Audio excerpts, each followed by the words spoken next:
കാരണം അപ്പോൾ ഞാൻ വിചാരിച്ചു ഇതേ കാര്യം അദ്ദേഹം എന്നോട് ഇതിന് തുടക്കത്തെ പരിപാടിയിൽ ബഹുമാനപ്പെട്ട മുഖ്യമന്ത്രി ഉണ്ടായിരുന്നു. ആ മുഖ്യമന്ത്രി വരുന്ന സമയത്തും അദ്ദേഹം എന്നോട് തന്നെ പറഞ്ഞത് ഷാബ് നടന്നു വരണം, ഷാബിന് കാലുകളില്ലാതെ നടക്കുന്നത് ആളുകൾ കാണാം. അപ്പോൾ ഞാൻ വിചാരിച്ചു ഓക്കെ അത് എന്നെ പോസിറ്റീവ് ആയിരിക്കും ഞാൻ വിചാരിച്ചു. പക്ഷേ പ്രോഗ്രാം തുടങ്ങിയപ്പോൾ സ്ഥിരമായിട്ട് ഇങ്ങനെ തന്നെ വേണമെന്ന് പറഞ്ഞപ്പോൾ ഞാൻ അദ്ദേഹത്തോട് പറഞ്ഞു, സർ എനിക്കൊരു ഇലക്ട്രിക് വീൽ ചെയർ ഉണ്ട്, എനിക്ക് അതിലൂടെ ഈസി ആയിട്ട് വരാൻ പറ്റും. അപ്പോൾ അദ്ദേഹം എന്നോട് പറഞ്ഞൊരു കാര്യമുണ്ട്, അങ്ങനെ നടന്നു വരുന്ന കാണുമ്പോൾ ഓഡിയൻസിൽ ഉണ്ടാകുന്ന ഒരു ഇമോഷണൽ ഒരു ഫീൽ ഉണ്ടല്ലോ, അത് തീർച്ചയായിട്ടും നമുക്ക് ഗുണം ചെയ്യും. മാത്രമല്ല ഷിഹാബ് സംസാരിക്കുമ്പോൾ മുതുകാട് സർ ഞങ്ങളുടെ ദൈവമാണ്, സർ ഉള്ളത് കൊണ്ട് മാത്രമാണ് ഞങ്ങൾക്ക് ജീവിക്കാൻ കഴിയുന്നത്, ഇങ്ങനെ ഷിഹാബ് പറഞ്ഞേ മതിയാകൂ എന്നോട്. ഇത് ഞാൻ മാത്രം പറയുന്ന കാര്യമല്ല, അദ്ദേഹത്തിൻ്റെ അവസാന പരിപാടി നടന്ന പ്രോഗ്രാമിൻ്റെ വീഡിയോസ് എടുത്ത് നോക്കിയാൽ നിങ്ങൾക്ക് മനസ്സിലാവും. ഇതേ കാര്യം അവിടെയും ഒരമ്മ പറയുന്നുണ്ട്. ഇതേ കാര്യം പറയുന്നവരെ മാത്രമേ അവിടെ നിർത്തുള്ളൂ. അത് റീസെൻ്റ് ആയിട്ട് കഴിഞ്ഞ പ്രോഗ്രാമാണ്, ഒരു 3-4 മാസമായിട്ടുള്ളൂ. അപ്പോൾ ഞാൻ ഈ എംപവർ എന്ന് പറയുന്ന പ്രോഗ്രാം ചെയ്യുന്ന സമയത്തും എനിക്കുണ്ടായ അനുഭവങ്ങൾ എന്ന് പറയുന്നത്, ഒരു വേദിയിലേക്ക് നമ്മൾ എൻ്റർ ചെയ്യുന്നതിന് മുമ്പ് നമ്മൾ ഡ്രസ്സ് ചെയ്യുന്നതൊക്കെ ഒരു ഗ്രീൻ റൂം ഇതിനോട് ചേർന്നുണ്ട്. ഏകദേശം ഒരു 2.5 മീറ്റർ മാത്രം മാക്സിമം വീതിയും ഒരു 3-3.5 മീറ്റർ മാത്രം നീളവും വരുന്ന ഈ ഒരു ഗ്രീൻ റൂമിൽ ഞാനും ഈ പെർഫോം ചെയ്യുന്ന 5 ഭിന്നശേഷിയുള്ള കുട്ടികളും, ഇവരെ കോർഡിനേറ്റ് ചെയ്യാൻ ഒരു സ്പെഷ്യൽ എഡ്യൂക്കേറ്റർ ഇല്ല, ഇവിടെയുള്ളൊരു ഭിന്നശേഷി കുട്ടിയുടെ അമ്മ തന്നെയാണ് ഈ കുട്ടികളെ മൊത്തം മാനേജ് ചെയ്യുന്നത്. നന്നായിട്ട് ഇന്ന് ഇത് നിങ്ങളുടെ മുമ്പിൽ തുറന്ന് പറഞ്ഞതിന് ശേഷം എൻ്റെ ജീവിതത്തിൽ ഉണ്ടാവാൻ പോകുന്ന കാര്യങ്ങൾ വ്യക്തമായിട്ട് എനിക്കറിയാം. ഒന്ന്, അദ്ദേഹത്തെ പോലൊരു വ്യക്തിയെക്കുറിച്ച് പറഞ്ഞു കഴിഞ്ഞാൽ എനിക്ക് സമാധാനപരമായിട്ട് ഇനി തിരിച്ച് നാട്ടിലേക്ക് പോകാൻ പറ്റുമെന്ന് പോലും എനിക്ക് ഉറപ്പില്ല. ഇത് ഞാൻ എക്സാജറേഷൻ അല്ല, അനുഭവിച്ച കാര്യമാണ്.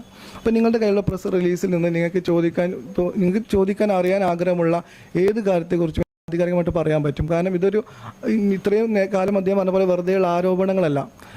ഒരു വർഷം 2017 10ാം മാസം 31-ാം തീയതി അവിടെ ജോയിൻ ചെയ്തത് മുതൽ 2018 11ാം മാസം 3-ാം തീയതി അവിടുന്ന് എൻ്റെ സ്വയരക്ഷയ്ക്ക് വേണ്ടി ഒഫീഷ്യലി റിസൈൻ പോലും ചെയ്യാതെ ഒരു ദിവസം രാത്രി അവിടെയുള്ള ആളുകളുടെ സഹായത്തോടു കൂടി രക്ഷപ്പെട്ട് വന്നൊരു വ്യക്തി എന്ന രീതിയിൽ ആ ഒരു വർഷക്കാലം ഞാൻ അനുഭവിച്ച ഓരോ കാര്യങ്ങളും എനിക്ക് ആധികാരികമായിട്ട് പറയാൻ സാധിക്കും.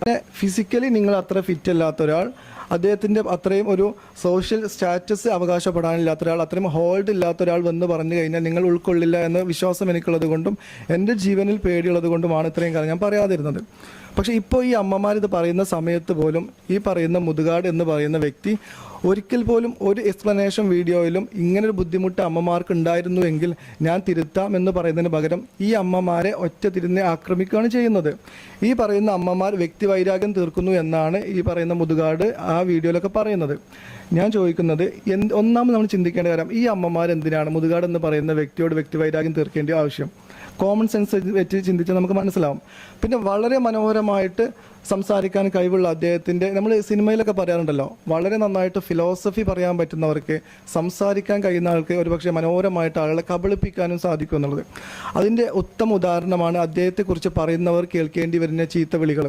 കാരണം അപ്പോൾ ഞാൻ വിചാരിച്ചു ഇതേ കാര്യം അദ്ദേഹം എന്നോട് ഇതിന് തുടക്കത്തെ പരിപാടിയിൽ ബഹുമാനപ്പെട്ട മുഖ്യമന്ത്രി ഉണ്ടായിരുന്നു. ആ മുഖ്യമന്ത്രി വരുന്ന സമയത്തും അദ്ദേഹം എന്നോട് തന്നെ പറഞ്ഞത്, ഷാബ് നടന്നു വരണം, ഷാബിന് കാലുകളില്ലാതെ നടക്കുന്നത് ആളുകൾ കാണാം. അപ്പോൾ ഞാൻ വിചാരിച്ചു ഓക്കെ അത് എന്നെ പോസിറ്റീവ് ആയിരിക്കും വിചാരിച്ച്. പക്ഷേ പ്രോഗ്രാം തുടങ്ങിയപ്പോൾ സ്ഥിരമായിട്ട് ഇങ്ങനെ തന്നെ വേണമെന്ന് പറഞ്ഞപ്പോൾ ഞാൻ അദ്ദേഹത്തോട് പറഞ്ഞു, സർ എനിക്കൊരു ഇലക്ട്രിക് വീൽ ചെയർ ഉണ്ട്, എനിക്ക് അതിലൂടെ ഈസി ആയിട്ട് വരാൻ പറ്റും. അപ്പോൾ അദ്ദേഹം എന്നോട് പറഞ്ഞൊരു കാര്യമുണ്ട്, അങ്ങനെ നടന്നു വരുന്ന കാണുമ്പോൾ ഓഡിയൻസിൽ ഉണ്ടാകുന്ന ഒരു ഇമോഷണൽ ഒരു ഫീൽ ഉണ്ടല്ലോ, അത് തീർച്ചയായിട്ടും നമുക്ക് ഗുണം ചെയ്യും. മാത്രമല്ല ഷിഹാബ് സംസാരിക്കുമ്പോൾ മുതുകാട് സർ ഞങ്ങളുടെ ദൈവമാണ്, സർ ഉള്ളത് കൊണ്ട് മാത്രമാണ് ഞങ്ങൾക്ക് ജീവിക്കാൻ കഴിയുന്നത്, ഇങ്ങനെ ഷിഹാബ് പറഞ്ഞേ മതിയാകൂ എന്നോട് പറഞ്ഞു. ഇത് ഞാൻ മാത്രം പറയുന്ന കാര്യമല്ല, അദ്ദേഹത്തിൻ്റെ അവസാന പരിപാടി ദുബായിൽ നടന്ന പ്രോഗ്രാമിൻ്റെ വീഡിയോസ് എടുത്ത് നോക്കി മനസ്സിലാവും. ഇതേ കാര്യം അവിടെയും ഒരമ്മ പറയുന്നുണ്ട്. ഇതേ കാര്യം പറയുന്നവരെ മാത്രമേ അവിടെ നിർത്തുള്ളൂ. അത് റീസെൻ്റ് ആയിട്ട് കഴിഞ്ഞ പ്രോഗ്രാമാണ്, ഒരു 3-4 മാസമായിട്ടുള്ളൂ. അപ്പോൾ ഞാൻ ഈ എംപവർ എന്ന് പറയുന്ന പ്രോഗ്രാം ചെയ്യുന്ന സമയത്തും എനിക്കുണ്ടായ അനുഭവങ്ങൾ എന്ന് പറയുന്നത്, ഒരു വേദിയിലേക്ക് നമ്മൾ എൻ്റർ ചെയ്യുന്നതിന് മുമ്പ് നമ്മൾ ഡ്രസ്സ് ചെയ്യുന്നതൊക്കെ ഒരു ഗ്രീൻ റൂം ഇതിനോട് ചേർന്നുണ്ട്. ഏകദേശം ഒരു 2.5 മീറ്റർ മാത്രം മാക്സിമം വീതിയും ഒരു 3-3.5 മീറ്റർ മാത്രം നീളവും വരുന്ന ഈ ഒരു ഗ്രീൻ റൂമിൽ ഞാനും ഈ പെർഫോം ചെയ്യുന്ന 5 ഭിന്നശേഷിയുള്ള കുട്ടികളും, ഇവരെ കോർഡിനേറ്റ് ചെയ്യാൻ ഒരു സ്പെഷ്യൽ എഡ്യൂക്കേറ്റർ ഇല്ല, ഇവിടെയുള്ളൊരു ഭിന്നശേഷി കുട്ടിയുടെ അമ്മ തന്നെയാണ് ഈ കുട്ടികളെ മൊത്തം മാനേജ് ചെയ്യുന്നത്. അപ്പോൾ കുറേ കാര്യങ്ങൾ കണ്ടില്ല എന്ന് വെച്ച് എൻ്റെ കൂടെ നിന്ന് കഴിഞ്ഞാൽ ഷിഹാബിന് വലിയ സാമ്പത്തിക നേട്ടങ്ങൾ ഉണ്ടാക്കാം, വേണമെങ്കിൽ ഒരുപാട് വിദേശ യാത്രകൾ ചെയ്യാമെന്നുള്ളത്. എൻ്റെ പിതാവ് പറഞ്ഞത് എന്താണെന്നറിയോ, ഇങ്ങനൊരു വ്യക്തിയുടെ കയ്യിൽ നിന്ന് കാശ് കിട്ടി ജീവിക്കുന്നതിനേക്കാൾ നല്ലത് റോഡ് സൈഡിൽ നിന്ന് പിച്ചെടുത്ത് കിട്ടുന്ന കാശ് കൊണ്ട് ജീവിച്ചാൽ അതിനേക്കാളും അന്തസ്സായിട്ട് നമുക്ക് ഭക്ഷണം കഴിച്ചു എന്ന് അഭിമാനിക്കാൻ പറ്റുമെന്ന് എൻ്റെ പിതാവ് എന്നോട് പറഞ്ഞിട്ടുള്ള കാര്യമാണ്. അപ്പോൾ എനിക്ക് ഇങ്ങോട്ട് പറയാനുള്ളത് ഈ വ്യക്തിയുടെ റിയൽ ഫേസ് എന്താണെന്നും ഞാൻ അടക്കമുള്ള ഭിന്നശേഷിക്കാരുടെ അദ്ദേഹം കാണിക്കുന്ന ഈ സ്നേഹത്തിൻ്റെ കാരണം എന്താണെന്നും നിങ്ങൾ കണ്ടെത്തേണ്ട ഉത്തരവാദിത്തമാണ്. രണ്ടാമത്, ഇന്ന് ഇതൊക്കെ തുറന്നു പറയുന്ന സമയത്ത് ഇനി എനിക്കുണ്ടാവുന്ന കാര്യങ്ങൾ എന്തൊക്കെയാണെന്ന് ഞാൻ പറഞ്ഞല്ലോ. എത്രയും മോശമായ രീതിയിൽ എന്നെ ചിത്രീകരിക്കാൻ അദ്ദേഹം ശ്രമിക്കും. ഈ പറഞ്ഞ പരാതി അല്ലാത്ത, അതായത് കാരണം കാണിക്കൽ നോട്ടീസിൽ ഞാൻ അല്ലാത്ത എന്തെങ്കിലും പുതിയ കാരണം കൊണ്ട് അദ്ദേഹം വന്നു കഴിഞ്ഞാൽ ഗോപിനാഥ് മുതുകാട് എന്ന് പറയുന്ന വ്യക്തിയുടെ റിയൽ ഫേസ് എന്താണെന്ന് കാണിക്കുന്ന ഡിജിറ്റൽ എവിഡൻസ് അടക്കം ഞാൻ കൊണ്ടുവരും. പക്ഷെ അതുവരെ ഞാൻ ജീവനോടെ ഇരിക്കുക എന്ന് പറയുന്നത് നിങ്ങളുടെയും ഞാൻ അടക്കമുള്ള ഭിന്നശേഷിക്കാരുടെയും ആവശ്യമാണ്. എനിക്ക് ോട് വ്യക്തിവൈരാഗ്യം തീർക്കാനായിരുന്നെങ്കിൽ 2018 എനിക്കത് ചെയ്യാൻ പറ്റുമായിരുന്നു. പക്ഷേ ഇന്ന് ഞാൻ പറയാൻ കാരണം, ഈ അമ്മമാർ ഒറ്റപ്പെട്ടു പോകാൻ പാടില്ല. അവർ പറഞ്ഞത് അവരുടെ അനുഭവങ്ങളാണ്, ഞാൻ അനുഭവിച്ച കാര്യങ്ങളാണ്. അതുകൊണ്ട് ഇനി നിങ്ങൾക്കിത് കേട്ടതിൽ നിന്ന് മനസ്സിലാക്കാൻ ബുദ്ധിമുട്ടുള്ള എന്തെങ്കിലും കാര്യങ്ങളുണ്ടെങ്കിൽ എന്നോട് ചോദിക്കാം. കാരണം ഇതൊരു